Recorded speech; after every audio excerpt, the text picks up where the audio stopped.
ఓం శ్రీమాత్రే నమః. మీ అందరికీ తెలుసు, కార్తీక మాసంలో మనందరము దీపాలు వెలిగిస్తూ ఉంటాము, దీపదానం చేస్తూ ఉంటాం.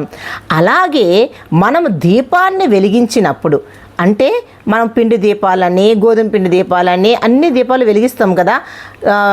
అలాగే ఆ దీపాలు వెలిగించినప్పుడు మీరు ఏం చెప్పినా చెప్పకపోయినా సరే, ఓం కార్తీక దామోదరాయ నమః ఆవాహయామి అని చెప్పాలి. అలా చెప్పనప్పుడు మనం ఎన్ని దీపాలతో వెలిగించినా దాని ఫలితం ఉండదండి. కాబట్టి మీరు దీపాన్ని వెలిగించినప్పుడు ఆవాహనం చెప్పాలి. ఎవరికి? కార్తీక దామోదరునికి.